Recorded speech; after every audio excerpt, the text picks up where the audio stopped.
Krishna, Hare Krishna, Krishna Krishna, Hare Hare. Hare Krishna, Krishna Krishna, Hare Hare, Hare Rama, Rama Rama, Hare Hare. Hare Krishna, dear devotees. So the topic for today's discussion is the sweetness of Krishna consciousness. Srila Prabhupada, our founder Acharya, His Divine Grace, Abhay Charana Aravinda Bhakti Vedanta Swami Maharaj, Srila Prabhupada, he is called Krishna Bhavanamrit Murti. He is the personification of Krishna consciousness. And Srila Prabhupada is the giver of Krishna consciousness. Hare Krishneti mantrena paschatya prachya tarine. Srila Prabhupada has saved this whole world with the Hare Krishna Mahamantra. Once Srila Prabhupada was asked, what kind of consciousness does this chanting of Hare Krishna, Krishna Krishna, Hare Hare, Hare Rama, Rama Rama, Hare Hare evoke? What type of consciousness does this chanting of Hare Krishna Mahamantra evoke? And Srila Prabhupada immediately replied, it evokes Krishna consciousness. So Srila Prabhupada is the giver of Krishna consciousness to the whole world. So the topic for today's discussion is the sweetness of Krishna consciousness. What is the sweetness of this Krishna consciousness?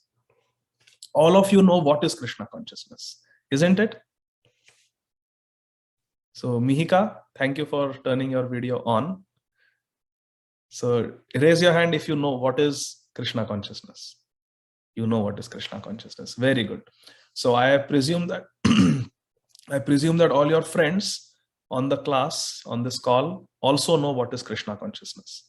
Krishna consciousness basically means to become a devotee of Krishna, to always think of Krishna, to glorify Krishna, to chant Krishna's names, to serve Krishna, to worship Krishna, to associate with devotees of Krishna. This is Krishna consciousness. Man mana bhavaman bhakto, always thinking of Krishna. What is the sweetness of this Krishna consciousness is the topic for today's discussion. Now, as all of you know, which month is going on now? I can read your lips. Correct. Kartik. So I can see Mukunda also. And I can see Mihika. So all of you can turn your videos on if that's possible. So I can look at you and we can interact. So Mihika is rightly saying that this is the month of Kartik. There are 12 months in a year. And of all these 12 months, the most auspicious, the most holy is Kartik month. Bhakta Ritvik, thank you for turning your video on. And Kanchan, thank you for turning your video on also. So this is the holy month of Kartik. Now tell me, what is this holy month of Kartik? What two things come to your mind when we think of this holy month of Kartik? What are the two most important things? Okay, Mihika? This is the month when Krishna got bound by Mother Yashoda. Amazing. Yes, Mihika. This is also called Damodar Mas, Damodar month, because Krishna became Damodar. Dama means rope and Udar means the belly, whose belly was tied with a rope by Mother Yashoda. So yes, Krishna got bound by Yashoda Maya. So this is the month of Damodar. Now Mukunda, you tell me what does Diwali remind you of?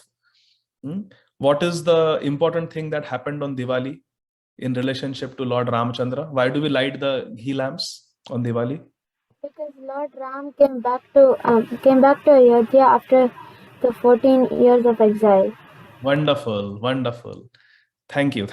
Correct. So Mihika and Mukunda, both of you are right. This month of Kartik is well known for two things, two leelas.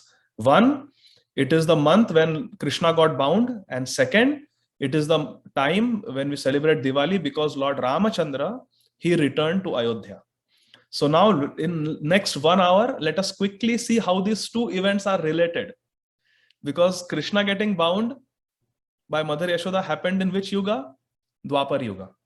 And Lord Ramachandra coming back to Ayodhya after exile of 14 years, just like our Mukunda told us, it happened in which yuga? Treta Yuga. Correct. So that was thousands of years ago, before even Damodar Leela. So are these two Leelas related? Yes. And that is the mystery that we are going to see today. How these two Leelas are related. They are related in several ways, but we will see one way in which it is related. But for that, my dear young friends, let us go back many, many thousands of years. So you see, this is Kali Yuga. How long does Kali Yuga last? 432,000 years. Dwapar Yuga is 2 times Kali Yuga. So it is Kali Yuga multiplied by 2. Okay. So that comes to how much? 864,000 years is the duration of Dwapar Yuga. It is 2 times Kali Yuga. Treta Yuga is 3 times Kali Yuga. And Satya Yuga duration is 4 times Kali Yuga. Okay. So now let's go to Treta Yuga. We are in Kali Yuga now. Already 5,000 years of Kali Yuga have passed. So let us go back in time, not to the beginning of Kali Yuga, not to Dwapar Yuga, but even 864,000 years of Dwapar Yuga, even beyond that, let's go way past that into Treta Yuga. So where are we now? We are in Treta Yuga. And who is the Lord who has appeared in Treta Yuga? Because in every Yuga, Lord appears. So who is the Lord who has appeared in Treta Yuga? Lord Ram. Lord Ram, correct. It is Lord Ram. Very good. So now we are in Ram Leela, all of us. Okay. Where are we? Are we in Ayodhya? No. Are we in the Dandakaranya forest? No. Are we in Kishkinda Kshetra where Sugriv and Hanumanji live? No. Let us go to the southernmost tip of India. Okay. And let us go to Lanka. So Mihika is writing, both pastimes happened on Diwali. Correct. That is one relationship. Very good. And we will look at another aspect, how these two Leelas are related. Okay. So now let us go to the battlefield of Lanka, where Lord Ramachandra, along with his army of monkey soldiers, the Vanara Sena, are coming face to face with the huge Rakshas army of Ravan. What is the sin that Ravan has committed? He has abducted Lord Ramachandra's dear wife, Srimati Sita Devi. That is very wrong and very bad. So Lord Ramachandra, along with his friend Sugriv and the whole army, along with Hanumanji, he has marched. Yes, Mukunda is saying that Ravan abducted Maya Sita, Shadow Sita. That is correct. But that is from the point of view of Tattva, from the point of view of the truth. You are right. But from the point of view of Leela, from the point of view of the pastime, who did Ravan abduct, Mukunda? Sita Devi. Sita Devi, correct. So from the point of view of Leela, he actually abducted Sita. So Lord Ramachandra has gone to Lanka to fight with Ravan and his Rakshas army, his army consisting of all demons, to get his Sita back. Okay, so we are on the battlefield of Lanka, along with whose army are we in? Lord Ram, correct. We are on the side of Lord Ram. So now let us compare and contrast. Now in school, all of you look at different comparisons, right? You make charts and you see what is the difference. So let's compare what is the difference between Ram's army and Ravan's army. So let us think about the soldiers in Ram's army. Who are they? They are monkeys. And who are the soldiers in Ravan's army? They are highly trained Rakshasas. Whereas monkeys simply live in forest, right? They are not trained, they are not Kshatriyas. They are not trained warriors. So who has a well-trained army? Ram or Ravan? Ravan. Ravan has trained Rakshas soldiers. All they do is fight. They are fighters. Okay. So who wins? Ravan wins because he has got highly trained military soldiers. Whereas Ram has just some forest animals like monkeys and bear. Jambavan was a bear. Now, which army has got sophisticated weapons? Ram's army or Ravan's army? Ravan's army. Good. Mihika, I can understand your sign language. Mihika is saying Ravan's army. Ravan's army had better weapons. They had all these bows, arrows, clubs, tridents, swords, spears, all those weapons. And what did the Vanar Sena of Lord Ram have? They had tree branches, broken trees, some rocks. That's all they had. Only they had their hands. Mukunda is saying they were fighting with their bare hands, and sometimes they would pick up some rocks, sometimes they would pick up uproot some trees and fight. Instead of gada, instead of club, they would just uproot a tree and fight. So they did not have sophisticated weapons like Ravan's army did. So which army had the advantage, Ram's army or Ravan's army, when it came to weapons? Ravan, correct. Ravan's army had the advantage. Now, Ravan was the king of Lanka. Was Ram a king? No. Ram was just a prince who was in exile. If Ravan's army won, what would Ravan give his soldiers? Lot of money, lot of wealth, right? If Ravan's army won the war for Ravan, Ravan would compensate them with lots of money and gifts. What did Lord Ram have to give his soldiers? Nothing. Because Ram had nothing. He was a forest dweller. He was exiled in the forest. He didn't even have proper clothes. He didn't even have dhoti and kurta like us. He was just wearing some tree bark. They would take the bark of the tree that gets shed, they would beat it into thin thing, and they would just wear it. So he was wearing tree bark. He had no money. He had nothing to give the monkey soldiers. So which army had big motivation to fight? Ravan's army or Ram's army? Ravan. So again, Ravan's army wins. They stood to win a lot of wealth if they fought for Ravan. Okay, next criteria. Which army knew their boss for longer period of time? Ravan's army, the Rakshasas, correct, Ravan. Ravan's army, they knew their king Ravan all their life. They were born under the rule of Ravan. From their childhood, they had seen Ravan as their king. They had trained as Ravan's soldiers. So they knew their king all their life. How long did the monkeys know Ram for? Only few days. Only 4 or 5 months. Just before Chaturmas started, before the rainy season started, Ram came to Kishkinda Kshetra. He met Sugriv, Hanuman and all the monkeys. The monkey Sena was collected after the 4 months, and immediately there was a war. So the monkeys had known Lord Ram only for a few months, whereas the soldiers of Ravan knew Ravan all their life. So who was more likely to be loyal to their boss? Ram's soldiers or Ravan's? Mihika is right again. It was Ravan's soldiers who were more likely to be loyal to their boss. Again, Ravan wins. Okay. Now, which army had home ground advantage? Yes, Bhakta Ritvik is saying yes, and Mihika is also saying it was Ravan, because they were in their comfort zone. They were in their home territory. Whereas Ram and Ram's army had come to Lanka for the first time. They did not know what is where. So yes, Mukunda is saying Ravan has lots of advantages. Ravan has lots of advantages. Okay. Now let us see, dear friends, how did the two bosses, one boss is Ram, second boss is Ravan, how did they treat their soldiers? Let's analyze that. Okay. So far we saw that Ravan has huge advantage. Ram and his army doesn't even know what is where in Lanka. They have come for the first time. Ravan has such a big advantage. He's in his own home ground. So Ravan has many advantages, but let us see how Ravan treated his Rakshas soldiers and how Ram treats his monkey soldiers. Okay. So the war has started. All right. Every day, many soldiers on both sides get killed, isn't it? Ravan's Rakshas soldiers, headed by Indrajit and so many big Kumbhakaran and other generals of Ravan's army, they are going to kill a lot of monkeys.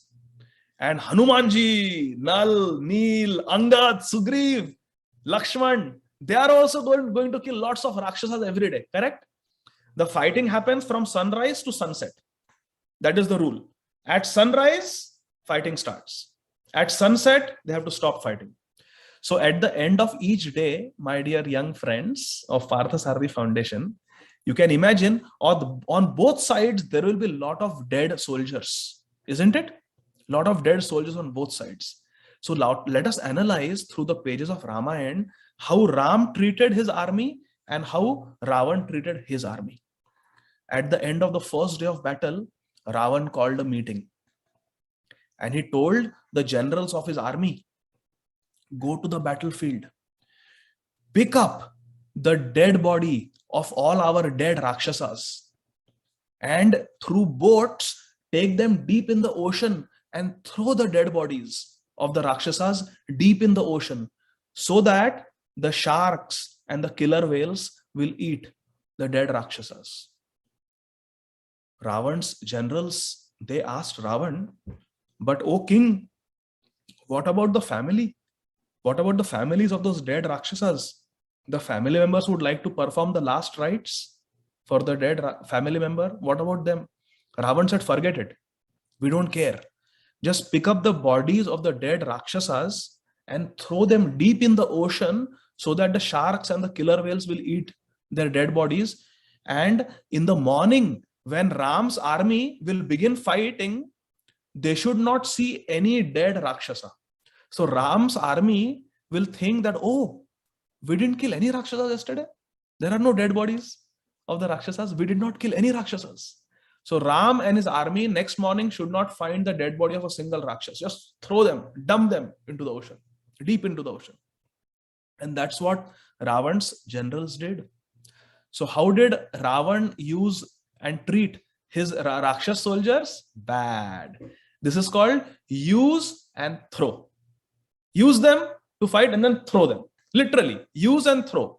So Ravan's culture was use and throw. Use people for your selfish purpose and then throw them away. He didn't care. What did Ram do? Every night after the war ended, Ram, along with Lakshman, he would personally go and he would take care of all his monkey soldiers who were injured. And all the monkey soldiers who had been killed, Ram with his own hands would perform the last rites. Now, can you imagine if Ram, who is Supreme God, if he performs our last rites, what will happen to us? We will go to Vaikuntha, isn't it? Because our life is successful. We will be liberated. Yes, Mukunda. We will be liberated. We will get so much spiritual benefit if the Supreme Lord is performing the last rites, final rites for us. Such a good fortune. Lord Ram performed personally. He didn't delegate. Sugriv, you do it. No. He himself would perform the last rites of all the monkeys who had been killed. And this took many hours. So Lord Ram sacrificed his sleep at night. Whereas Ravan would go to his palace and sleep on his kingly bed. Ram at that time would be on the battlefield performing the last rites of his soldiers. And along with his soldiers, he would cry and mourn and grieve for all the soldiers, monkey soldiers who had been killed in his army. This was the love that Lord Ram had for his soldiers. So Lord Ram's culture was to care and to share. Ram cared for his soldiers and he shared himself. Ram shared himself with his soldiers and their relatives. So Ram's culture was share and care. And Ravan's culture was use and throw. This is the difference. Another difference. Ravan always fought from a high chariot, right? He had a high chariot and he would fight from the kingly chariot, whereas his Rakshas soldiers were fighting on the foot, on the battleground. Whereas, correct Mukunda, whereas Lord Ramachandra was fighting along with his soldiers, his Vanar Sena, on the same level. Lord Ram did not even wear shoes.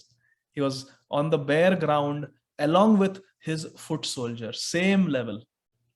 So Lord Ram was one of them. See the difference between Ravan and Ram. Another difference. At night, after everything was over, where did Ravan eat his dinner? in his palace, on his table made of ivory and gold, on gold plates served by his innumerable servants. He would sit with his family and he would eat. And what did Ram do? He would sit down with his Vanar Sena, one among them, with all of them, and they would all sit together and eat whatever fruits they could find. Simple food they would eat. But Ram would eat along with his soldiers. See the difference. How Ram treated his soldiers with so much care, concern, and love, and Ravan treated them just like a commodity that is to be used and thrown. So this is the difference, my dear friends. This is the sweetness of Krishna consciousness. What the monkey soldiers experienced in Ram's army is the sweetness of the love of Lord Ram, who is Krishna. Ram and Krishna, there is no difference. In Treta Yuga, Supreme Lord came as Ram. In Dwapar Yuga, Supreme Lord came as Krishna. So this is the difference between Ram and Ravan. What Ram's soldiers experienced is care and concern. It is the sweetness of Krishna consciousness. Whereas what the soldiers of Ravan experience was use and throw corporate culture. Hare Krishna. The Kali Yuga culture is what they experienced. Now let us see what happens after the war. We all know that on the day of Ram Vijay Utsav, on the day of Dashera, Lord Ramachandra, he killed Ravan. What was the attitude of Ram towards Ravan after Ravan was killed? Lord Ram told Ravan's brother Vibhishan that you should personally perform the last rites of Ravan because he's your brother, you are the relative, so you must perform it very nicely. Vibhishan said, I don't feel like performing the last rites of Ravan. Ram asked, why? Vibhishan replied, because when we perform the last rites, we have to offer our pranams to the departed family member. We have to circumambulate the dead body of the departed family member, and we have to pray. Why should I offer obeisances? Why should I do pradakshana, circumambulate, and why should I pray for a sinful brother like Ravan, who abducted Srimati Sita Devi, who tried to kill you, who tried to kill your brother Lakshman? Why should I pray and bow down to such a person? I will not perform his last rites. I don't feel like performing the last rites of Ravan. He was very sinful and wicked. Lord Ramchandra said that, my dear Vibhishan, yes, I agree with what you said. But after I killed Ravan, Ravan has been purified. So who was sinful? It was Ravan who was alive as the king of Lanka. But now we are bowing down and praying during the last rites for the soul of Ravan. The soul is always pure. Everyone's soul is pure. Sri Chaitanya Mahaprabhu in Chaitanya Charitamrita teaches us, Jivera Swarupa Haya Krishnera Nityadas, Krishnera Tatastha Shakti Bheda Bhed Prakash. That who are we? We are all Krishna's eternal servants. Jivera Swarupa Haya Krishnera Nityadas. Constitutionally, all of us, all souls are very pure. So Ram told Vibhishan that all the enmity that we have with Ravan, that is finished when the body is dead. Now the body of Ravan is dead. Now please don't have any grudges and perform the last rites nicely. So Vibhishan felt very happy. He went and he performed the last rites of Ravan with dignity, with love and care. So this is Ram. Also, what happened was Ram got to spend only few months with his monkey soldiers, correct? We discussed that, only few months. But even though the monkey soldiers had only spent few months with Ram, what were they willing to do? They were willing to give their life for Lord Ram. They were willing to fight for Lord Ram, even risking their own life. They didn't think twice. Why? Because they loved Ram. Because Ram was such a wonderful leader. He was such an ideal leader. He was so lovable that the monkey soldiers, they experienced the sweetness of Krishna consciousness, and therefore they wanted to give their life for Lord Ramachandra. But then the war only lasted for few days. Ravan was killed, Vibhishan was made the king of Lanka, And Lord Ramchandra's 14-year exile period was getting over, which meant Lord Ram had to leave the monkeys and go back to Ayodhya. Can you imagine, my dear friends, how the monkey soldiers would feel? Our Lord Ram, we love him so much. Now he's going to leave us and he's going to go to Ayodhya. We don't know when we will get to see him. They were heartbroken. They were crying. They were feeling so dejected. Oh, we will miss Lord Ram and Lakshman so much. They are going away. How can we live without them? So as Lord Ram was leaving Lanka to go back to Ayodhya, Vibhishan told Lord Ram, my dear Ram, your brother Bharat has taken a vrat, has taken a vow, a promise from you, that if you are even one day late after the 14-year exile period is over, he will commit suicide. He will not be able to live without you, even for one day more. My dear Ram, today the 14-year exile period gets over. You have to quickly go and reach Ayodhya today. How will you do it? Vibhishan suggested, my dear Ram, please take my Pushpak Viman. It can travel at the speed of the mind. You just think of Ayodhya and it will take you to Ayodhya very fast. So please accept this small service from me, Vibhishan told Lord Ram, and take this Pushpak Viman. Actually, this Pushpak Viman belongs to Kuber, the treasurer of the demigods, but my sinful brother Ravan had stolen it from Kuber. Now that Ravan is dead, I am the king. I have got this Pushpak Viman. But this airplane, Pushpak airplane, will take you to Ayodhya in no time. So my request is, you, Sita Devi and Lakshman, quickly get on this Pushpak Viman and go to Ayodhya so that Bharat's life will be saved. If Bharat sees that you have not returned, I don't know what he will do. He will not be able to live. So quickly go. Lord Ramchandra accepted this gift from Vibhishan and said, all right, we will get on the Pushpak Viman. So they got on the Pushpak Viman and they were going to Ayodhya. As soon as Lord Ramchandra got onto the Pushpak Viman to return to Ayodhya, Lord Ramchandra looked at all the monkey soldiers. And what did he see? He saw they were all crying. All the monkey soldiers, thousands and thousands of them, they were all crying. Oh, Ram is leaving us and going. We wish we could be with Ram forever. Lord Ramchandra was such a caring leader. He could not see the tears in the eyes of his monkey soldiers. He told the monkey soldiers that one special feature of this Pushpak airplane is it can expand unlimitedly based on the desire of the person who is riding it. So I desire that let this Pushpak Viman become very big. And the Pushpak Viman got bigger and bigger and bigger. And Lord Ramchandra told Sugriv, Angad, Hanumanji, all the monkey soldiers, Nal and Neel, come on, all of you, come on the Pushpak Viman, come on the airplane. We will go to Ayodhya together. We will travel together, all of us together as one family. Let's go. Oh, the monkeys were so excited. They were so happy. They got the ride of their life.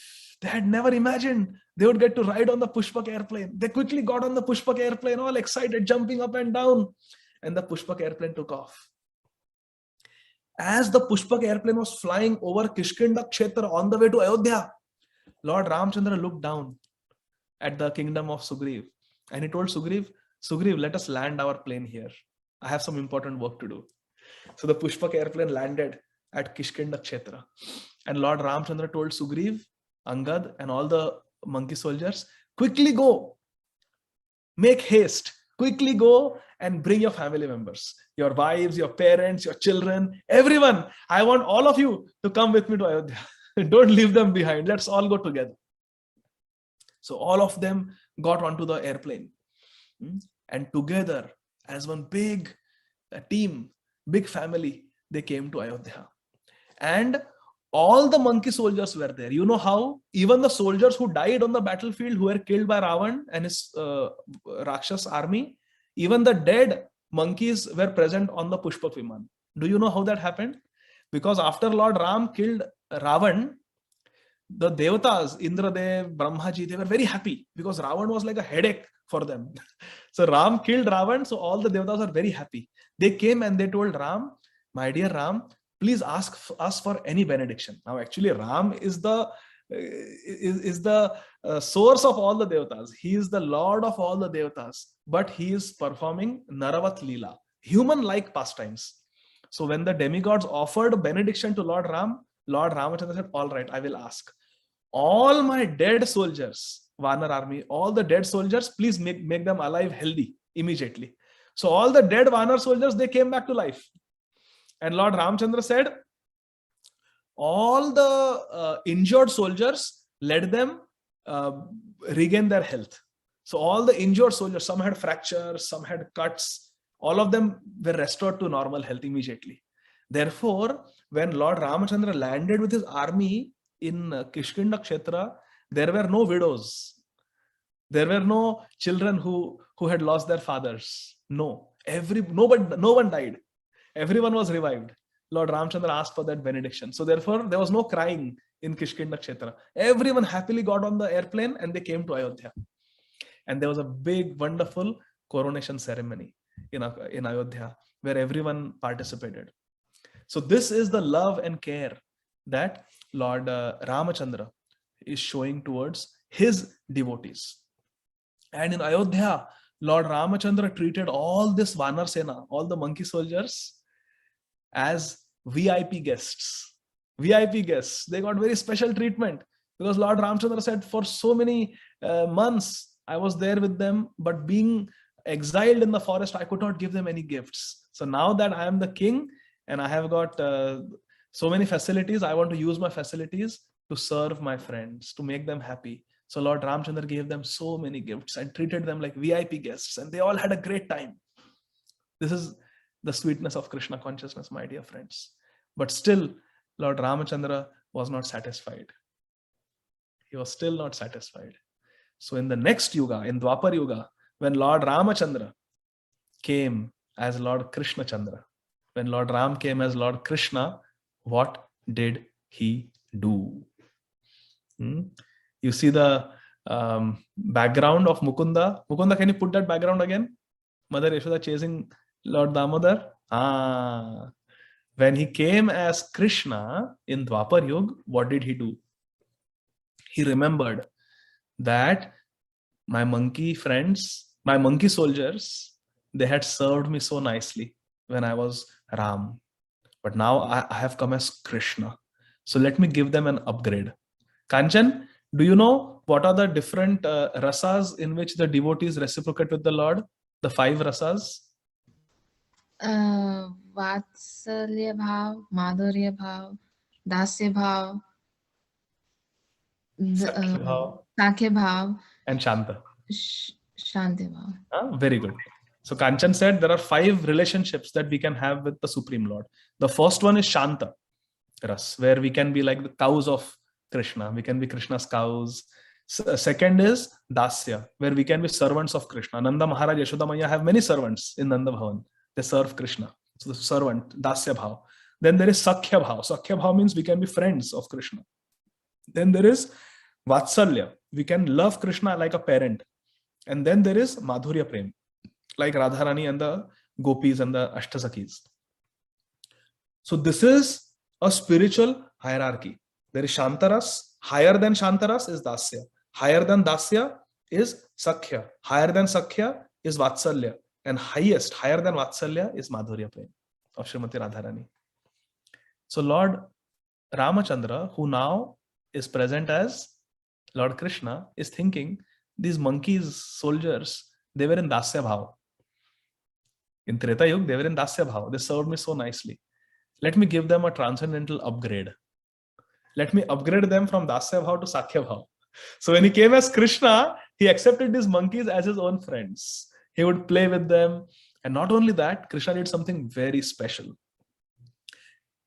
What Krishna did was, so Krishna is Vrajendra Nandan. He is the son of the king of Vraja. Vrajendra means king of Vraja. Nanda Maharaj. He's king. Maharaj means king. Nanda Maharaj's son is Krishna. So Nanda Maharaj had 900,000 cows. And each of this 900,000 cows is millions of times more special than any cow we can find in this world today. Because these were special cows. They were cows of Nanda Maharaj. They were part of Krishna Leela. They were Krishna's own cows. They were very special. They were very loving. They were very great devotees. And their milk was very sweet and tasty. But out of these 900,000 cows, 1,000 cows were very special. And Yashoda Mai would feed them special grass and use their milk for Krishna. Out of these 1,000 cows, 100 cows were super special, extremely special. And Yashoda Maiya would get special grass from Govardhan to feed them. Out of these 100 cows, 8 cows were very, very special. Their milk was filled with their love. It was fragrant and sweet. So these 8 cows, for these 8 cows, Mother Yashoda would actually cultivate special grass in her own backyard. She would grow special grass in her own backyard, and this grass had the fragrance of lotus flowers. Very sweet fragrance, very, very sweet. Sweeter than any perfume we can imagine. Sweeter than any agarbatti, any incense we can imagine. Very, very sweet flavor, this fragrance this grass had. And when these 8 cows would eat this grass, their milk was divinely fragrant, sweet, and tasty. But out of these 8 cows, my dear friends, there was one Surabhi cow who was the most special.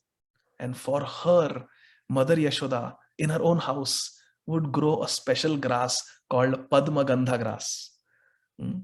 This grass was the best grass. And Mother Yashoda would feed this one cow, Surabhi cow, this Padma Gandha grass. And the milk was also called Padma Gandha milk. Gandha means fragrance, and Padma means very special lotus flowers. Mother Yashoda would take the milk of this particular Surabhi cow, this one particular Kamadhenu cow, very special, the most special cow. And she is the mother of all cows.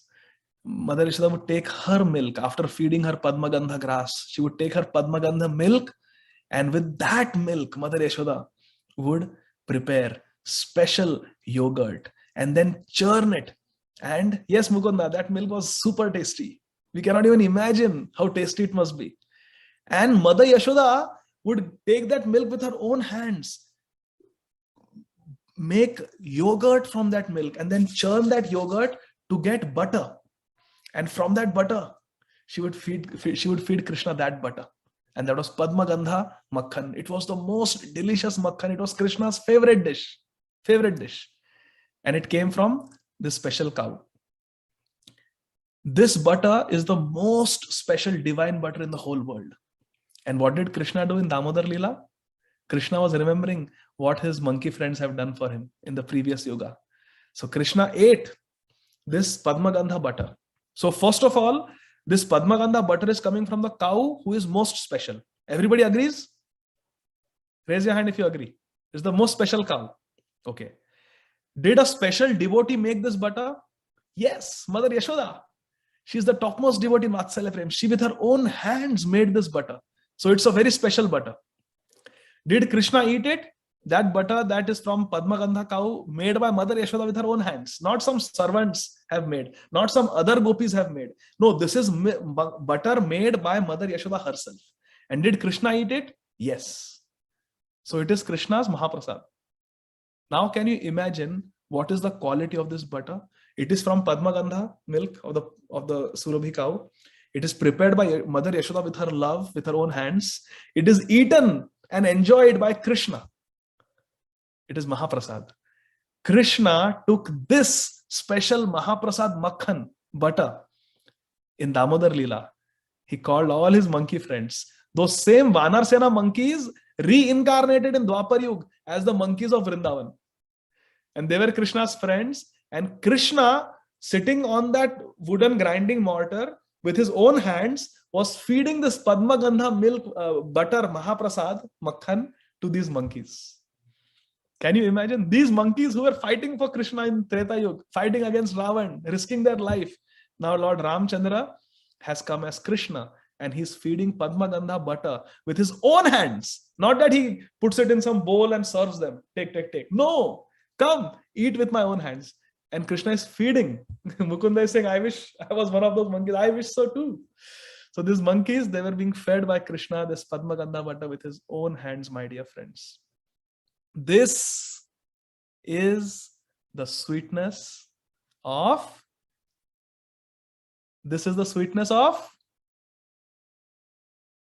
Krishna consciousness. This is the sweetness of Krishna consciousness, my dear friends. Krishna reciprocates so much with his devotees. So this is the connection between Ram Leela in Kartik month and the Damodar Leela, where Krishna is feeding the Padma Gandha butter to those same monkeys. And they have been upgraded from Dasya Bhav to Sakhya Bhav, friendship. So this is the mercy of Krishna. And this is what Srila Prabhupada has come to share with all of us, my dear friends. Now, I know little inquisitive friends like all of you have a lot of questions. So that's why I left 10 minutes for question answers. So now if you have any questions, you can raise your hands. Okay? Hare Krishna. Or if you want to make some comments, you want to share some reflections, feel free to do that. So now I hand it over to Vishakha Mataji. And Mataji, you can open it up for question answers if you like. Jagat Guru Srila Prabhupada ki jai. Hare Krishna. So Mukunda, you can ask the first question, beta. Go ahead. Hare Krishna, Prabhuji. Thank you for the very beautiful class on what is the relation between the Ramayana, Lord Ram, Diwali pastime, and Lord Damodar's pastime. And my question is that how did the demigods revive all the monkey soldiers that were dead on the battlefield? But because when they fought with the demons, they could not revive their own soldiers. So then, how did they revive Lord Ram's monkey soldiers? Right. So this is mentioned in the Matsya Puran.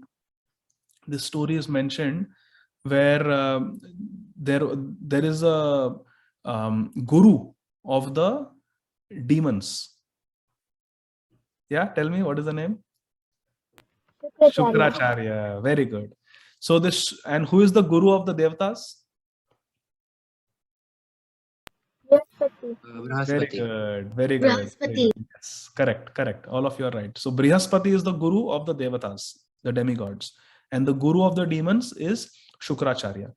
So Shukracharya knows one very special mantra. It is mentioned even in Srimad Bhagavatam 8th canto. Sanjeevani Vidya. Mrita Sanjeevani mantra. So with this Vidya, with this knowledge, with this mantra, Shukracharya knows how to revive even dead people, dead persons. So this mantra was learned by the demigods, and it's a long story how they learned it, and it has to do with Shukracharya's daughter Devyani also. But somehow the demigods learned this mantra, and after learning this mantra, they knew the skill of reviving dead soldiers. So using that power, that Mrita Sanjeevani mantra, the Devatas, the demigods, they were able to revive the monkey soldiers of Ram's army. But ultimately, we have to remember, all this power is given to the demigods by who? Ultimately, by Lord Ram only. Lord Ram. He only empowers them to serve. For example, I may make a garland for Krishna. Or Mukunda, you and your sister, Kanchan is your sister, right? So you and your sister Kanchan may stitch a dress for Krishna. Correct? I will make a garland and you can stitch a dress for Krishna. But who is giving us the skill and that power to do it? Lord Krishna himself. Lord Krishna himself. We are offering it to Krishna, but Krishna gave us the power. Isn't it right, Bhakta Ritvik and Mihika? Krishna only gives us the power. So Krishna only gave the power to the Devatas to revive, but it comes from the Mrita Sanjeevani mantra that they learned from Shukracharya. Is that okay, Mukunda? Yes, Prabhuji. Thank you, Prabhuji. Yes, correct. It is like taking Ganga water and offering it back to Ganga, or taking a lamp, ghee lamp, and offering it to Surya Dev. All fire comes from Surya only. So very good. So now we go to Mihika, and then we'll go to Bhakta Ritvik. So Mihika, you can ask a question. So Prabhuji, Hare Krishna Prabhuji, very nice. I like the class. Like, I only knew that both pastimes happen on Diwali and like near Diwali, but I never knew about this one. So that's a new fact for me. And my I just had a small question, which was that when Lord Rama, when he killed Ravana, like, was it like, did Vibhishan become the king before or after Ravana was killed? Very nice question, Mihika. So actually, Lord Ram is so merciful that what he did, when Vibhishan came to Ram and took his shelter, at that time, Lord Ramchandra performed a little ceremony.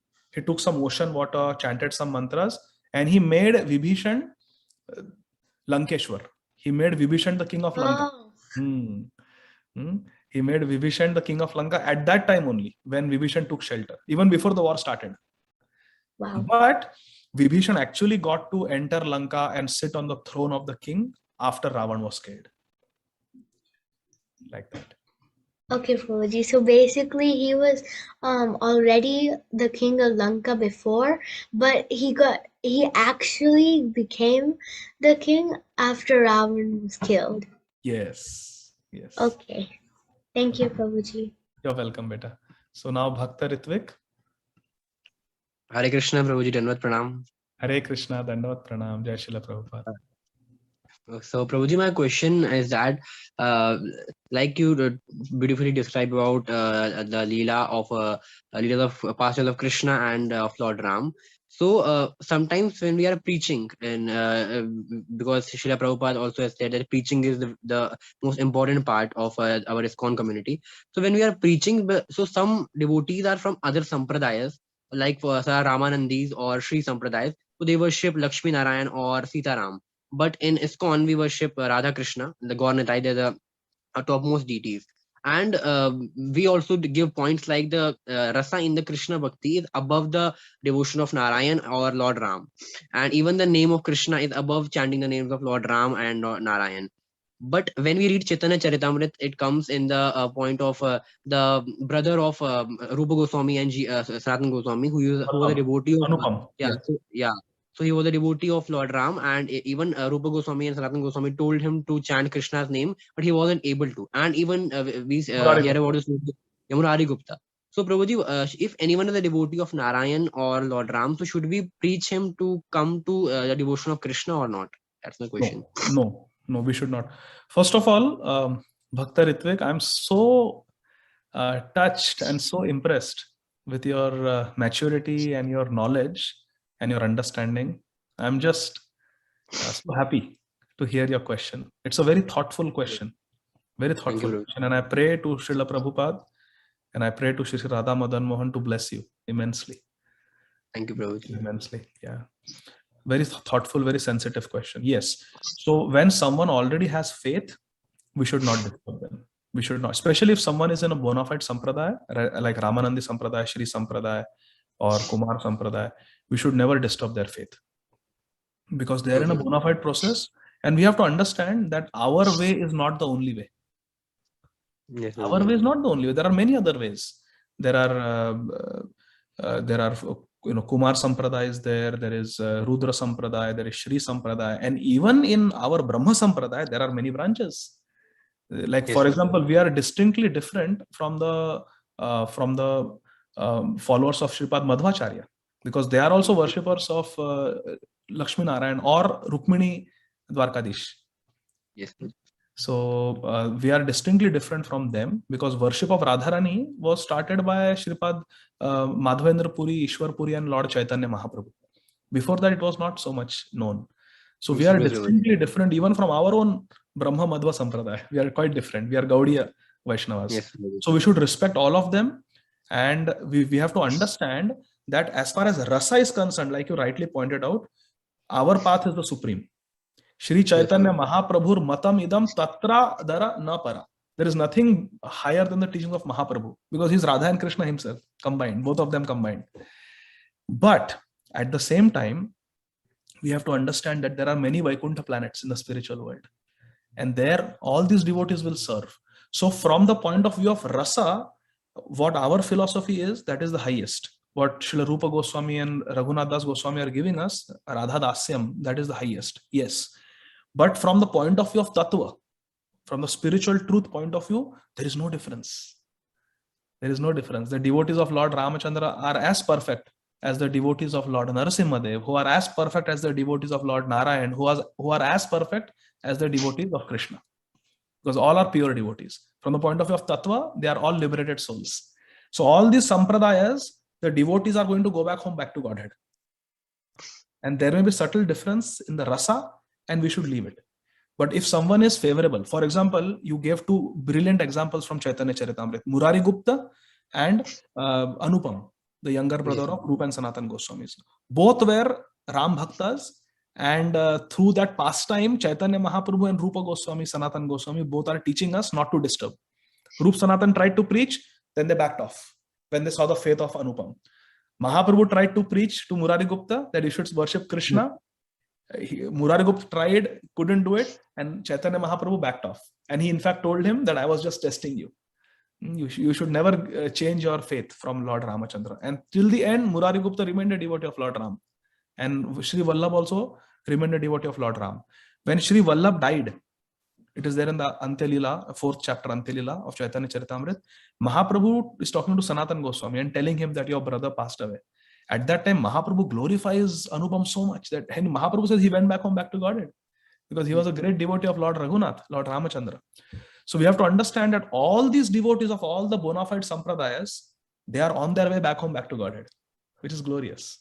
So we should not disturb them. Now, on the other hand, there is another example in Chaitanya Charitamrita, Bhakta Ritvik, and that is the example of Chaitanya Mahaprabhu and Venkata Bhatta. In the Madhya Lila, when Mahaprabhu begins his South India tour, he goes on a South India tour when he's in Sri Rangam. He's living in the house of Venkat Bhatta. Now, Venkat Bhatta was in the Shri Sampradaya, and he was a devotee of Lakshmi Narayan. Now, there is a back and forth conversation between Chaitanya Mahaprabhu and Venkat Bhatta as to which worship is higher, Radha Krishna worship or Lakshmi Narayan worship.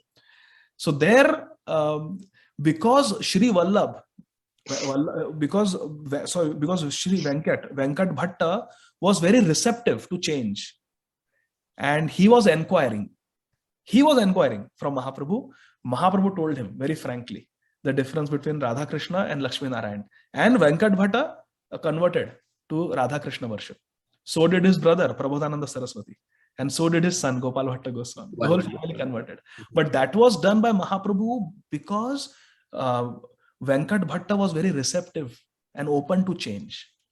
So we should not disturb anybody's faith. But if someone is broad-minded, someone is open, and they want to understand, then we can tell them the difference in the rasa. In tattva, there is no difference. In rasa, we can explain to them if they are receptive. But we should never criticize, and we should never break the faith or disturb the faith of others. As long as they are in the bona fide sampradaya, we should respect it.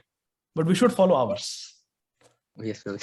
But okay? If someone is a devotee of Lord Shiva, then is the same thing goes on on that. We should not disturb that particular person as well. Like for example, if someone is a devotee of Lord Shiva, I tell to them that Shiva is the biggest Vaishnava, as mentioned in Bhagavatam, Vaishnava Nam Yatha Shambhu. And Shiva also says Aradhanam Sarveshna Vishnu Aradhanam Param. So I tell them, so should we also not disturb the faith of those persons who are devotees of Lord Shiva? Yeah, we should not disturb, because what will happen, beta, if we disturb, if we try to preach to them too much, then they will feel that we are trying to convert them, and their hearts will get broken. Their faith will get broken. Instead, what we should do, we should pray to Lord Shiva, that Lord Shiva, this person is such a nice devotee of yours. If you so desire, please shower your full mercy. There are thousands and thousands of devotees who were devotees of Lord Shiva and sincere devotees of Lord Shiva, and Lord Shiva brought them to Krishna consciousness. There are so many such examples. There is actually one devotee. He was a sincere devotee of Lord Shiva, and Lord Shiva was so pleased with him that Lord Shiva told him, you go to Dwadashaditya Til in Vrindavan, where there is Radha Madan Mohan temple, and there one Goswami sits. His name is Sanatan Goswami. You go and you talk to him, take shiksha from him. So that Shiv Bhakta came to Sanatan Goswami, and then he became a devotee of Chaitanya Mahaprabhu and Radha Krishna, Radha Madan Mohan. So like that, there are many stories of devotees of Lord Shiva becoming pure devotees of Lord Krishna. When Lord Shiva blesses them. He himself brings them to Krishna consciousness. So yes, Lord Shiva is a great, very great personality. In fact, Lord Shiva, Srila Prabhupada explains, and it is there in Brahma Samhita also, that he is not exactly like a demigod. Although we consider Lord Shiva, we call him for the sake of convenience as a demigod. Strictly speaking, Lord Shiva is not a demigod. And Lord Shiva is not Vishnu also. He's in between. He's a separate tattva in himself. He's Shiva tattva. Therefore, Lord Brahma and all the demigods in their perfect state, they can have 50 qualities in full. But it is only Lord Shiva who has 55 qualities that even Lord Brahma cannot have. And then only Lord Vishnu has 60 qualities. And only Lord Krishna has 64 qualities. So therefore, Lord Shiva is a separate tattva in himself. And devotees of Lord Shiva are very glorious. We should not disturb their faith. But if they are receptive, then we should give them. We should give them the full knowledge. But otherwise, we should just pray to Lord Shiva that Lord Shiva, please guide them to your Pranadhan. Who is the Pranadhan of Lord Shiva? It is Radha and Krishna. So Gopal Sahasranam is there. Who wrote Gopal Sahasranam? Lord Shiva. We chant Radha Kripa Katakshak Stotra. Munindra Vrinda Vandite Triloka Shokaharini Prasanna Vaktra Pankaje Nikunja Bhuvilasini Vrajendra Bhanu Nandini Vrajendra Sunu Sangate Kadakarishyasi Hamam Kripa Kataksha Bhajanam. This Radha Kripa Katakshak Stotra, who wrote? Lord Shiva. So therefore, we should just pray to Lord Shiva that please shower your blessings on this devotee. But if some Shiva devotee is very favorable and open, broad-minded, then we should tell them. Otherwise not. Okay, Babaji. Okay, but if someone is following some bogus path, completely bogus path, something that will take them to hell, then we should ask them, is it okay if from my heart I share something for your benefit? I don't have any personal interest in this, but just for your benefit, can I share something that is in my heart?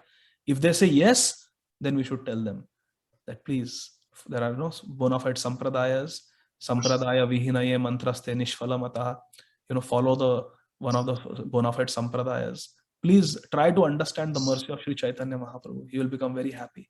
And we can introduce them to Sri Chaitanya Mahaprabhu's mercy, if they are willing to hear. Otherwise, we should keep a respectful distance and pray for them. Is that okay, Beta? Okay, Prabhuji. How old are you? Prabhuji, 17. 17. Okay, go ahead. You are asking. Prabhuji, who is your spiritual master? Can I ask this question? Who is your spiritual master? Shri Srimad Radhanath Swami Maharaj. Jai. Okay, Prabhuji. Thanks a lot, Prabhuji. Thank you, Beta. Take care. Hare Krishna. Hare Krishna. Hare Krishna. So I think that's it. No, Kanchan, Beta, you have a question? Go ahead, ask. Yes, Hare Krishna, Prabhuji. In the lectures that you were giving, sorry, the lecture was actually very nice. When you were actually talking about the pastimes, I felt like I was going to that place and actually in that pastime, like I could see that pastime. It was like imaginable kind of. So in the lecture you were talking about, a lot of times you mentioned the word tattva. I heard it many times, but I don't know the actual meaning of it. Sure.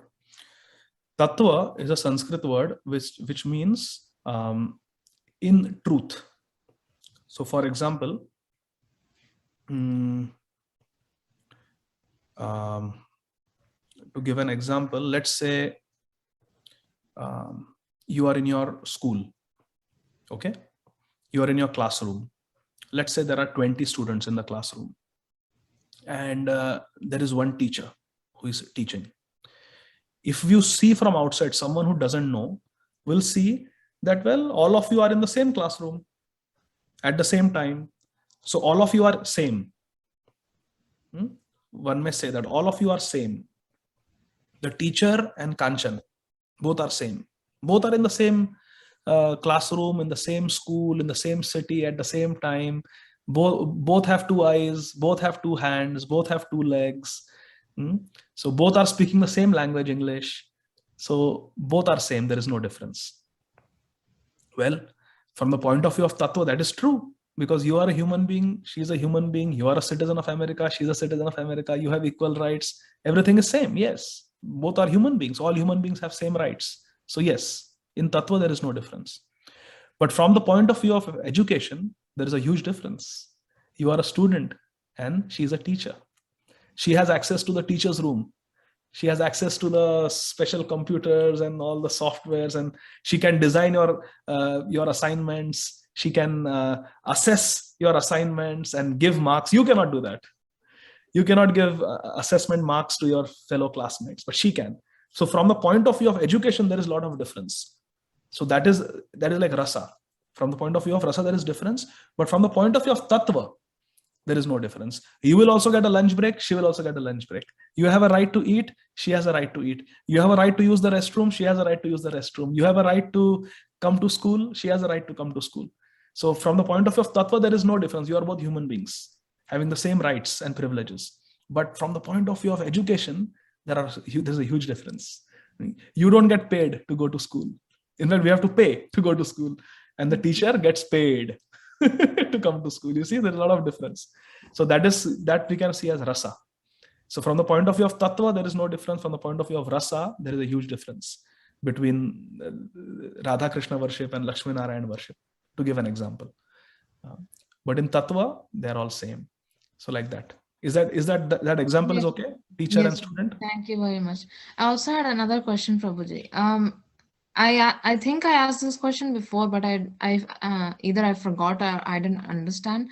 But if we just for normal, just in India, all the demigods are worshipped, like not Krishna consciousness. All the demigods are worshipped. Lord Shiva is worshipped. Lord Krishna is worshipped. Lord Vishnu is worshipped. All the incarnations might also be worshipped. But then Lord Brahma is not worshipped. I heard there is a curse, but I'm not very sure. Yes.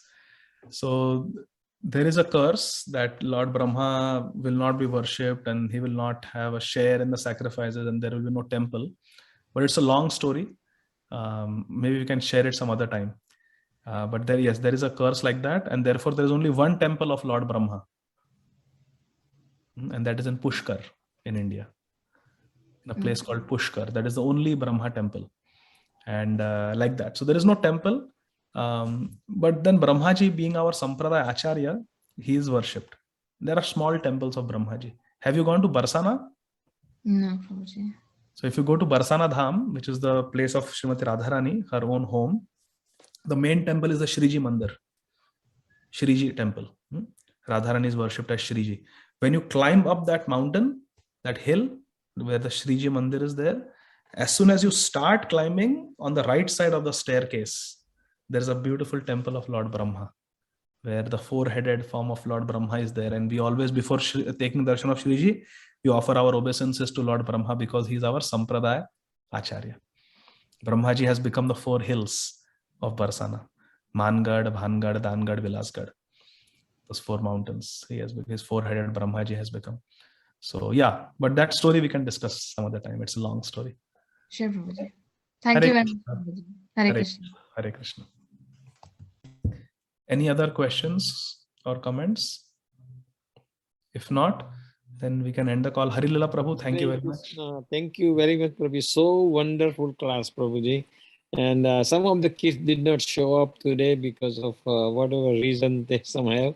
But we'll continue this every Saturday, and we hope that whenever we sort of invite you, you would accept our invitation and enlighten our kids. And we are just working on this program. We just recently started youth program every Saturday. And now because of time change, maybe also there is some problem. So we'll evaluate these situations and see what's going on. But we are very thankful to you, Prabhuji, accepting our invitation for the youth forum. And we look forward to you in future also. Hare Krishna. His Grace Adi Gadadhar Prabhu ki jai. Srila Prabhupada ki jai. Ananda Koti Vaishnava Vrinda ki jai. Partha Sarthi Foundation ki jai. Thank you very much.